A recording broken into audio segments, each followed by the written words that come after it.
Hey everybody, Yankee here. Once again today we're going to be talking about everybody's favorite gun, the SIG P320. And the reason we're going to be talking about it today is a couple of reasons. One, because I made a video yesterday addressing someone else's video, and I made some editing mistakes in it, and it gave some people the wrong impression about some of the things I said or thought. So I want to clarify those, especially the ones that regard the other person's video. I also want to address some issues people had about safety in that video. I'll talk about that and why we did things the way we did. And I want to go over some new information I got from another channel whose name I also don't remember. I'll put it in the bottom down here, and I'll put links to their videos up in the corner once we start talking about them. I got some new information from him that I wanted to try. First off, let's talk about my video yesterday and some of the things I did in that video or said that I did not edit properly, and it made it look like I was saying something I wasn't saying. A lot of people thought I was saying that I thought he used a full loaded round in his gun, live ammunition. I actually knew he just used the casing with a primer, but I was supposed to edit in that I knew that. I even filmed a little video of me firing the gun with just a casing and a primer in it.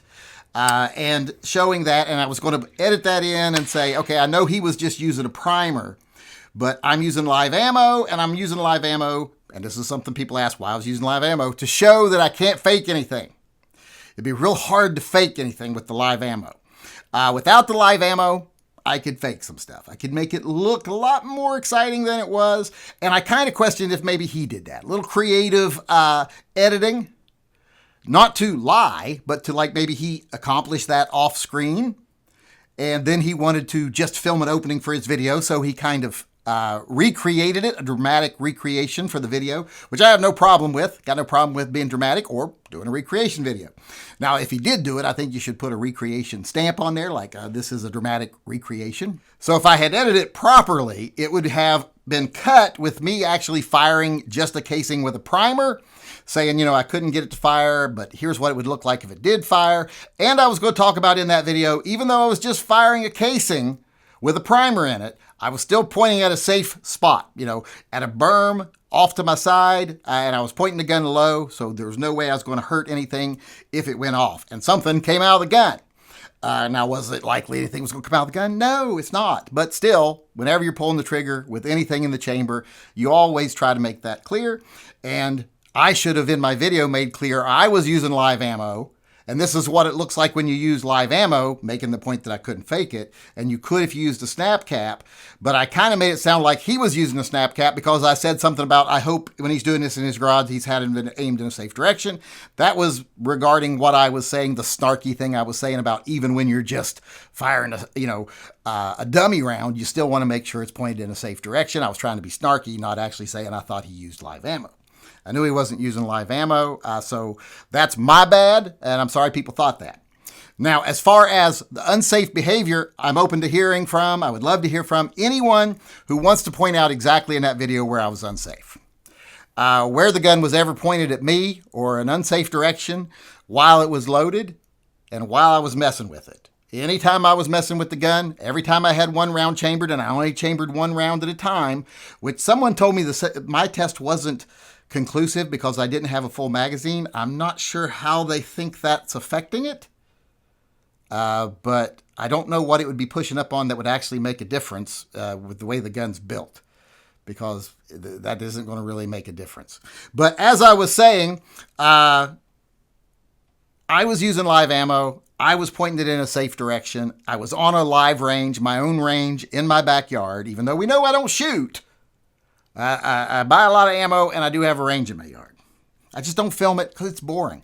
But and it kind of ruins your fun when you're down there shooting if you got to film it. Make sure, did I get that from the right angle? Did I get that in frame? It's a pain in the butt. But as I said, wasn't doing anything unsafe. Someone said, you're waving your hand in front of the barrel. No, I'm not. Mr. No Depth Perception, Mr. Magoo, you might want to go get your prescription checked, because my hand was way behind the gun. I was holding the gun far out in front of me in my right hand, and I was waving my left hand around far behind the gun. In fact, you notice many times I go fully from left to right. My hand goes way behind the gun, doesn't bump into the muzzle. So it obviously wasn't in front of it. So I just wanted to cover that. But like I said, if anyone wants to point out where I was unsafe in that video, feel free. Now, as far as this other gentleman that sent me some videos tonight, he sent me a couple videos. The first one, he's talking about how he thinks what made it fire was when he squeezed the front of the gun, and that maybe it lifted up the back enough to make that go off or whatever. And you know what? I'm going to try that with my gun just to see if it works. He did it in his video. He made it, the striker release, but he was holding the trigger back and then doing that, just kind of like that guy had the trigger pinned back. And I think he was more making the point that the problem is somebody's touching the trigger or simulating touching the trigger, and then they're doing other things, which is kind of a point I was making also. But I do want to try the squeezing it, pushing down on it, etc., and see if I can get this striker to release without me wanting it to. An uncommanded discharge people are using because they don't want to use the term negligent because that means it's not the gun's fault. So let's talk about that first. Okay, now this is an alloy frame, and that might make a difference. And we'll talk about that here in a second. But let's get it right there where the striker is locked back. And then let's squeeze as hard as we can, push down as hard as we can. And even if my finger's not on the trigger, if I am releasing the sear, if I'm somehow causing that sear to disconnect, it would still release the striker most of the way, and I'd have to recock the gun. So I'm squeezing as hard as I can. I'm pushing down as hard as I could. I can't bend an aluminum frame in my hands. I'm not superhuman, but I'm doing everything I can. Can't get it to fire, as we'll see here, because the striker is still in place. Yep, you hear that? I didn't have to re-rack it before I could do that. So I'm not able to do that. Now, is that because this is an aluminum frame and it doesn't have as much flex? The person I spoke to asked that. That was his point. And I'm like, maybe so. Someone needs to do some testing that way. Testing if that makes a difference, if you can make these do that or do polymer frames do it, because he even kind of alluded to the fact that it only went off because he had his trigger pulled.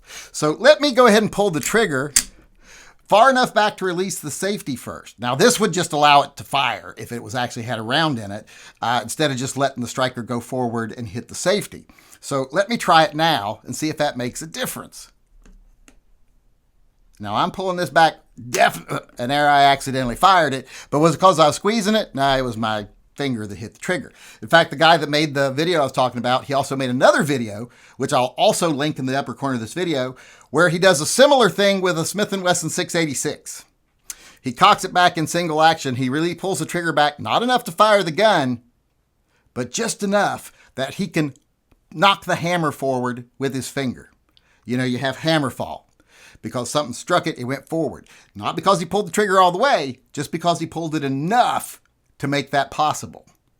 So that was a good point too. No one's worried about a 686 going off uncommanded. So it can do it also if you do the same silly things like touching the trigger while you're doing it and locking your trigger back, all that stuff. It's just all things you should never do. And even though those things that you're doing, fucking with the gun, etc., shouldn't make it fire, if the firing pin safety, the striker safety is working, sorry, I don't get the terms right all the time. If the striker safety is working, it shouldn't fire. And like I said, I did the vice test on this gun 1,000 times. Not really 1,000, but it seemed like it. Not once was I able to get that firing pin tip to go through the breech. It was never going to strike a round, period. I took the return spring out, which I don't want to have to do again to demonstrate it again, but I took the return spring out, so anytime it would have went forward and hit, it would have stayed forward. And I actually did a test with it where I pushed in the the striker safety and then let the striker go, and you can see it sticks out at the bottom. You can tell that it would have fired. Never able to make that happen. Haven't been able to make this happen. Haven't been able to make the squeezing it, jostling it, shaking it around happen. So I haven't been able to create any of these failures. And I haven't seen anyone create a failure that was definite, you know what I mean? Or not definite, but conclusive. It's always fingers on triggers, triggers locked back, abusing guns, etc. and not showing that they would have even fired, but maybe showing that, this gun that I don't know if it's modified or not, but it's used and I don't know if things are worn or whatever. Someone even said in my video, well, yours doesn't go off because it's not worn enough. That gun that he was using was worn. I'm like, well, don't use guns with worn parts. That's a no-no. Fix your gun. Don't just be one of those guys that, drives a car and knows, well, I push this pedal and it goes, and I push this pedal, it stops. Know how to change your oil. Know how to monitor things to make sure you don't have problems before they happen. So whatever. Well, I didn't say that right. You know what I'm meaning. But maintain your gun. Don't use guns that are worn or have worn parts. But as of right now, haven't been able to create a failure with this gun. I hope that explains why I sounded kind of stupid in my video yesterday. I mean, not that I don't sound stupid in all my videos, but exceptionally stupid in that video yesterday. That was why I just edited it badly, didn't put the stuff in there I wanted to, was trying to be snarky. And when I was doing the editing, I got more interested in doing that little last piece, as part of the theme I'm doing. So I didn't pay as much attention to the part of the video I should have. But as I said, I knew he was using just basically a casing with a primer in it. And if you noticed when I fired the casing with the primer, I'll show you that again right here. That's one of the reasons I think he may have done a dramatic reenactment, because you notice not only is the muzzle flash a little more dramatic than what it appeared to be in his video, but there's also a lot of smoke. I don't remember seeing any smoke from his. It was also fairly loud. His gun was very close to the camera, and it didn't seem to be very loud, and it didn't do that normal fluctuating the sound or bouncing the sound around that it usually does with a camera, if that sound is actually right there by the camera. So I'm not saying that video was a dramatic reenactment, but I'm saying it's very possible, and I kind of lean that way. But like I said, he's actually going to come talk to me. We'll actually be able to talk about it and see what was going on. We'll get to hear it directly from him. I spoke to a friend of his tonight, and he's like, yeah, he'd love to come on and discuss it, which I'm like, cool, we'll do that. So keep your eyes open for that. But I just wanted to show you that other thing, like squeezing it, shaking it and stuff. I can't get my gun to fail that way. Maybe it's because this is aluminum and not polymer, but like I said, slide only attaches to the FCU. It doesn't even attach to the frame anywhere. So it can only move as far down as the FCU does, which is locked into the frame. So I don't know if polymer would make a difference. It might. There's flex. So that could be a case, and that could be something we could say. Never put your finger on the trigger and then try to bend your gun in half. We could say this gun ain't safe when you do that. If he proves that to me, we will say that. But as I said, those are the things I wanted to clear up. That was the new stuff I wanted to go over. And I wanted to let y'all know that Wyoming Gun Project says that he does want to come on my channel, does want to come on my chat. Now, we can't do a live demonstration. I started thinking about that afterwards because we'll get kicked off the air. But maybe we'll film something ahead of time, and then we'll go over it live in a chat. So keep your eyes open. Like I said, that's why I sounded stupid, and that's what we got coming.